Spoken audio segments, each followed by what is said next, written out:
Black holes ब्रह्मांड की सबसे ज्यादा एक्सट्रीम और ताकतवर चीजें हैं, और ये जितने ज्यादा अजीब हैं उतने ही कॉम्प्लेक्स भी।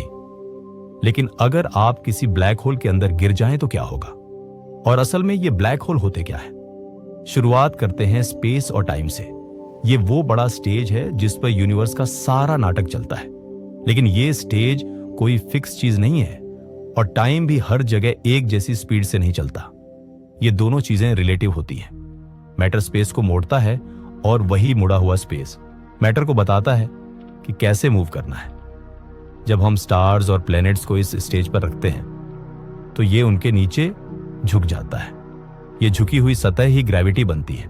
लेकिन ब्लैक होल सिर्फ इस स्टेज को मोड़ते नहीं, ये तो जैसे ट्रैप डोर होते हैं, ऐसे जोन जहां मैटर इतना ज्यादा कॉम्प्रेस हो जाता है कि यूनिवर्स खुद नो गो जोन बना देता है, जहां सब कुछ बदल जाता है। ज्यादातर ब्लैक होल तब बनते हैं जब कोई बहुत बड़ा तारा अपनी लाइफ के एंड पर पहुंचता है। जब ऐसे बड़े स्टार्स अपने आखिरी पलों में होते हैं तो उनका कोर अंदर की तरफ करीब करीब लाइट की 1/4 स्पीड से धंस जाता है। ये इतनी ज्यादा मास को इतना छोटे वॉल्यूम में पैक कर देता है कि वो ब्रह्मांड के स्टेज को ही तोड़ देता है। अगर किसी ब्लैक होल का मास सूरज से 10 गुना ज्यादा हो तो उसकी चौड़ाई बस 60 किलोमीटर होगी। अगर आप सीधे ब्लैक होल की तरफ देखेंगे तो आपको कुछ भी नहीं दिखेगा। ये स्पेस जो ब्लैक होल कंट्रोल करता है वो एक अदृश्य बॉर्डर से घिरा होता है, जिसे कहते हैं इवेंट होराइजन। एक बार कोई चीज इसके अंदर चली जाए तो वो कभी भी बाहर नहीं निकल सकती। इस बॉर्डर के अंदर का इलाका इतना डिस्टॉर्टेड होता है कि वहां से लाइट तक बाहर नहीं आ सकती, और जब कोई जानकारी बाहर नहीं आ सकती तो हम ये भी नहीं जान सकते कि इसके अंदर असल में है क्या। लेकिन फिर भी हम ब्लैक होल्स को उनके आसपास के मैटर पर असर से समझ सकते हैं। जैसे ग्रह सूरज के चारों ओर घूमते हैं, वैसे ही मैटर ब्लैक होल के चारों ओर ऑर्बिट कर सकता है। कई ब्लैक होल्स के बाहर मैटर की डिस्क घूमती रहती है। यह मैटर ब्लैक होल के करीब आते आते इतना गर्म हो जाता है कि उसका टेम्परेचर 1 बिलियन डिग्री तक पहुंच जाता है। फ्रिक्शन और पार्टिकल्स की टक्कर से यह डिस्क चमक उठती है, यानी ब्लैक होल के आसपास का इलाका बहुत ब्राइट हो सकता है।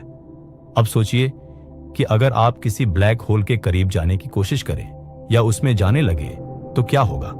सबसे पहले आपको यूनिवर्स का सबसे अजीब हॉल ऑफ मिरर देखने को मिलेगा। ब्लैक होल के पास सिर्फ मैटर ही नहीं, लाइट भी ऑन ऑर्बिट कर सकती है।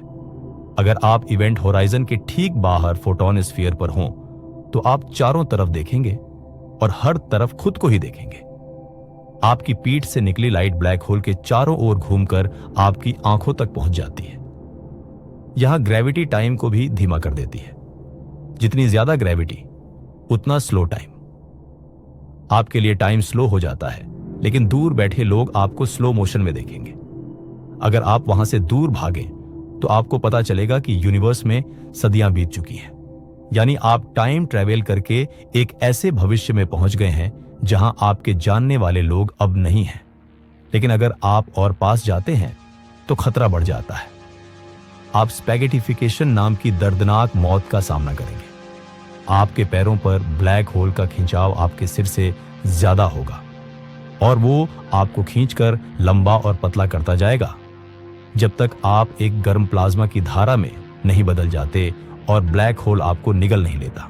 ये डेंजर ज्यादातर छोटे ब्लैक होल्स में होता है क्योंकि उनका रेडियस छोटा होता है।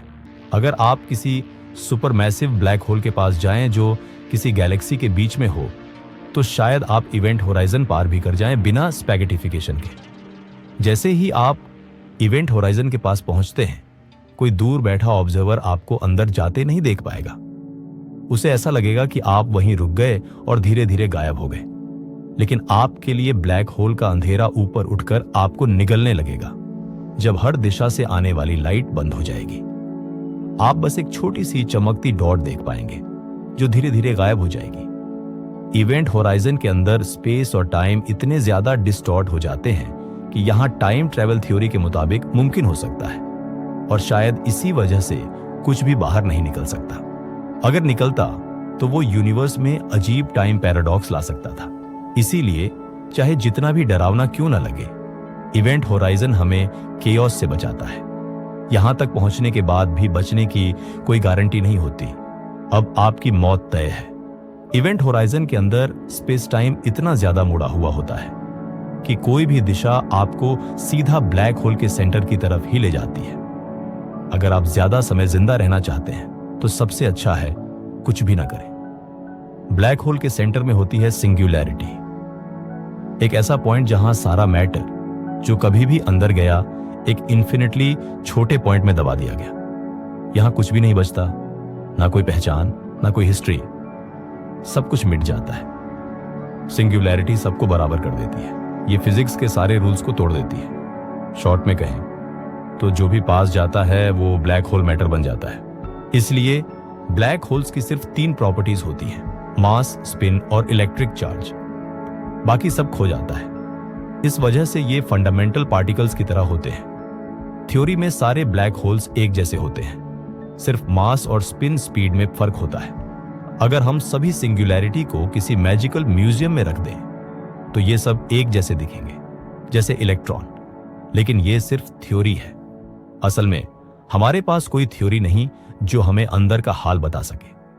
स्पेस की वक्रता और डेंसिटी इन्फिनिट हो जाती है और हमारे इक्वेशन फेल हो जाते हैं। सिंगुलैरिटी कोई ऐसी चीज बन जाती है जैसे किसी कंप्यूटर में डिवाइड बाय जीरो एरर। शायद ये जैसी हम सोचते हैं वैसी हो ही ना। और जो कुछ आपने अभी तक सुना वो ज्यादातर ऐसे ब्लैक होल्स के बारे में है जो स्पिन नहीं करते, क्योंकि ऐसा मानना मैथ में आसान होता है। लेकिन रियलिटी में सारे ब्लैक होल्स बहुत तेज स्पिन करते हैं, 90% लाइट की स्पीड तक। यानी असली ब्लैक होल्स और भी ज्यादा पागलपन वाले हैं। जो ब्लैक होल्स स्पिन करते हैं उनकी सिंगुलैरिटी और भी अजीब होती है। ये एक रिंग की तरह फैल जाती है। स्पिन इतना पावरफुल होता है कि स्पेस भी साथ साथ घूमने लगता है। ये एक नया जोन बना देता है, एर्गोस्फीयर, जहां आप चाहें या ना चाहें आपको मूव करना ही पड़ेगा, जैसे कोई जबरदस्त भंवर आपको घुमा रहा हो। अब सवाल यह है कि जब यूनिवर्स बूढ़ा होगा तब ब्लैक होल्स का क्या होगा? फिर से हमें पूरा नहीं पता, लेकिन हमारी बेस्ट थ्योरी कहती है Hawking radiation. Quantum field theory कहती है कि स्पेस पूरी तरह खाली नहीं होता, उसमें लगातार क्वांटम फ्लक्चुएशन होते हैं। छोटे छोटे पार्टिकल्स और उनके एंटी पार्टिकल्स अचानक बनते हैं और तुरंत मिट जाते हैं। लेकिन अगर ऐसा इवेंट होराइजन के पास हो तो एक पार्टिकल अंदर गिर जाता है और दूसरा बाहर निकल जाता है, और वही होता है हॉकिंग रेडिएशन।